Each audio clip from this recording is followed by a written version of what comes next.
दोस्तों, अगर आप भी अपने जीवन में सफलता चाहते हैं, अगर आप भी चाहते हैं कि आपके सपने सिर्फ सपने न रह जाएं, बल्कि हकीकत बन जाएं, तो आज की यह कहानी सिर्फ कहानी नहीं, बल्कि आपकी जिंदगी बदलने वाली एक नई शुरुआत बन सकती है। क्योंकि याद रखो, सफलता किस्मत का खेल नहीं, बल्कि विज्ञान है, और इस विज्ञान के अपने नियम होते हैं। इसीलिए आज मैं आपको एक ऐसी कहानी सुनाने वाला हूँ जो आपके दिल में आग जला देगी। एक ऐसी कहानी जिसमें एक साधारण लड़का अपने अंदर की हार को जीत में बदल देता है। एक ऐसी कहानी जिसमें एक गुरु उस लड़के के जीवन को ऐसी दिशा देते हैं कि वह अंधकार से निकलकर ऊंचाइयों तक पहुंच जाता है। तो आइए दोस्तों, शुरू करते हैं अंधकार से आरोहण की कहानी। बहुत समय पहले प्राचीन भारत में विंध्य पर्वतों के पास एक छोटा सा गांव था, नवपुर। उसी गांव में एक लड़का रहता था, दीपक। नाम तो दीपक था, लेकिन उसकी जिंदगी में अंधेरा ही अंधेरा भरा हुआ था। दीपक सपने बहुत देखता था। कभी सोचता कि एक दिन महान योद्धा बनेगा, कभी सोचता कि समृद्ध व्यापारी बनेगा, कभी सोचता अपने माता पिता को अच्छी जिंदगी देगा। लेकिन एक कमी थी, दीपक सपने तो देखता था, पर उन्हें पूरा करने के लिए कदम नहीं उठाता था। जब भी कोई नया काम करने का समय आता, वह खुद से कहता, कल से शुरू करूंगा। उसका कल कभी आया ही नहीं। गांव वाले धीरे धीरे उसके मजाक उड़ाने लगे। अरे, ये दीपक है, बातों में बादशाह, काम में शून्य। दिन हफ्तों में, हफ्ते महीनों में बदलते गए। धीरे धीरे दीपक अंदर से टूटने लगा। एक दिन निराश होकर वह नदी किनारे बैठा था। उसके मन में इतना अंधेरा था कि उसे लगने लगा कि शायद वह कभी कुछ नहीं कर पाएगा। तभी वहाँ एक वृद्ध साधु आए। उनकी आंखों में गजब की चमक थी, जैसे वे मन पढ़ लेते हों। साधु ने पूछा, बालक क्यों उदास बैठा है? दीपक ने थरथराती आवाज में कहा, गुरुदेव, मैं जीवन में कुछ बड़ा करना चाहता हूँ, पर मेरा मन मेरा साथ नहीं देता। वृद्ध साधु मुस्कुराए, अगर सच में जीवन बदलना चाहता है तो उज्जैन के महाआश्रम आ जाओ। वहाँ महर्षि व्योमेश्वर हैं। वे तुम्हें सफलता के वे नियम सिखाएंगे जो इंसान की तकदीर को बदल देते हैं। दीपक के दिल में पहली बार एक उम्मीद जगी।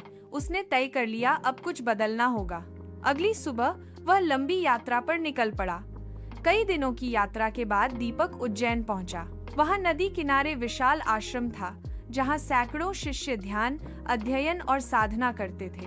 दीपक महर्षि के चरणों में झुककर बोला, गुरुदेव, कृपा करें, मुझे अपने जीवन का रास्ता दिखाएं। महर्षि ने उसे ध्यान से देखा और शांत स्वर में बोले, बालक, तू अपनी समस्या बताने से पहले बैठ और अपने मन को स्थिर कर। दीपक बैठ गया और बोला, गुरुदेव, मैं सपने बहुत देखता हूँ, लेकिन मेरा आलस, मेरा डर, मेरा भटकाव हर बार मेरा रास्ता रोक देते हैं। महर्षि व्योमेश्वर ने गहरी सांस ली और बोले, तो सुन बालक, आज मैं तुम्हें सफलता के साथ गूढ़ नियम बताऊंगा। इन नियमों को जिसने समझ लिया, उसकी कहानी दुनिया बदल देती है। दीपक की आंखों में उम्मीद जाग उठी। नियम एक, दृढ़ अनुशासन, द आयरन डिसिप्लिन। महर्षि ने कहा, बालक, सफलता की जड़ है अनुशासन। बिना अनुशासन वाला इंसान उसी नाव की तरह है जिसमें पतवार ही न हो, लहरें उसे जहां चाहे बहा देती हैं। दीपक ने सिर झुकाया। वह जानता था कि उसकी सबसे बड़ी कमजोरी यही थी। महर्षि आगे बोले, अनुशासन का मतलब सिर्फ जल्दी उठना नहीं।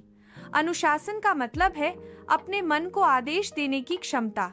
अगर मन कहे आराम कर ले और तू कहे नहीं, मुझे अपना लक्ष्य चाहिए, तो यही अनुशासन है। दीपक के भीतर आग सी जल उठी।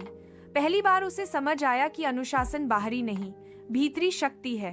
ये नियम 2, समय की कीमत, वैल्यू ऑफ टाइम।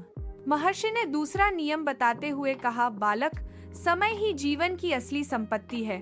धन दोबारा कमाया जा सकता है, पर समय कभी वापस नहीं आता। दीपक को अपने सारे वो दिन याद आ गए जो उसने टालमटोल में गंवा दिए थे।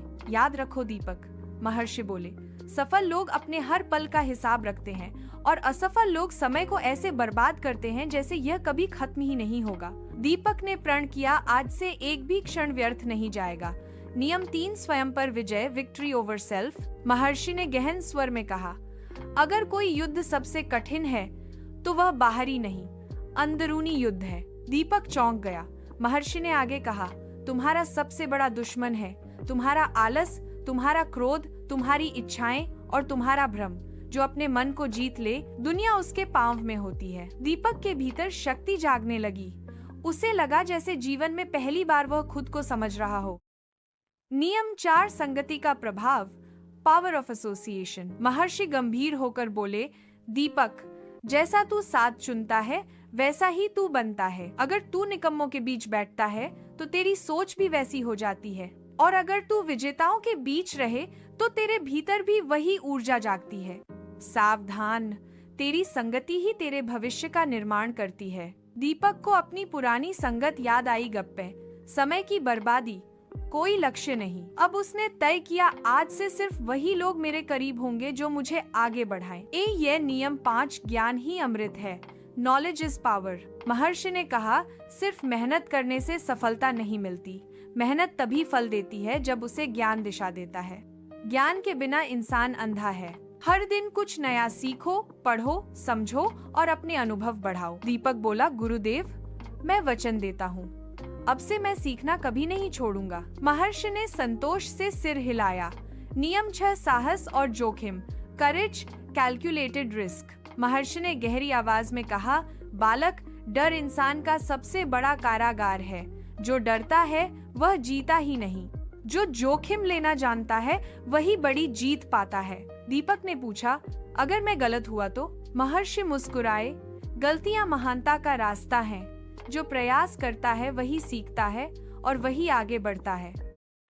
दीपक की आंखों में आत्मविश्वास की चमक भर गई। नियम 7, निरंतर प्रयास और धैर्य, कंसिस्टेंसी, पेशेंस। महर्षि बोला, बालक, सबसे कठिन नियम यही है।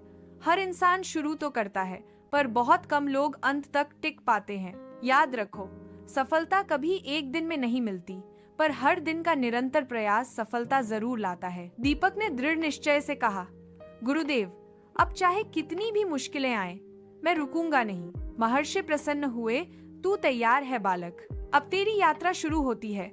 दीपक ने आश्रम में महीनों तक इन नियमों का अभ्यास किया। वह सूर्योदय से पहले उठता, पता, ध्यान करता, अभ्यास करता, गुरु के आदेशों का पालन करता। धीरे धीरे उसका आलस खत्म हो गया। उसका मन शक्तिशाली होने लगा। उसकी सोच गहरी हो गई। वह बदल रहा था, अंदर से, जड़ से, मूल से। कुछ वर्षों में दीपक ऐसा व्यक्तित्व बन गया कि लोग उसे देखकर प्रेरणा लेने लगे। वह नवपुर लौटा। अब वो पहले वाला दीपक नहीं रहा। उसमें आत्मविश्वास था, विवेक था, अनुशासन था और अटूट धैर्य था। वह लोगों की मदद करने लगा, बच्चों को शिक्षा देने लगा, व्यापार और कृषि में सुधार लाने के नए तरीके बताने लगा। धीरे धीरे दीपक न केवल अपने गांव बल्कि पूरे प्रांत के लिए मिसाल बन गया। उसके जीवन ने साबित कर दिया, सही नियम अपनाने से कोई भी व्यक्ति अपनी किस्मत बदल सकता है। दोस्तों, ये कहानी केवल कहानी नहीं, ये आपके जीवन का उत्तर है। इन 7 में से कौन सा नियम आप अपनाते हो और कौन सा नियम अभी आपके जीवन में नहीं है? कमेंट में जरूर बताना और इस कहानी को अपने दोस्तों और परिवार के साथ शेयर करना मत भूलना, क्योंकि हो सकता है आपका एक शेयर किसी की जिंदगी बदल दे। धन्यवाद दोस्तों, मिलते हैं अगले वीडियो में।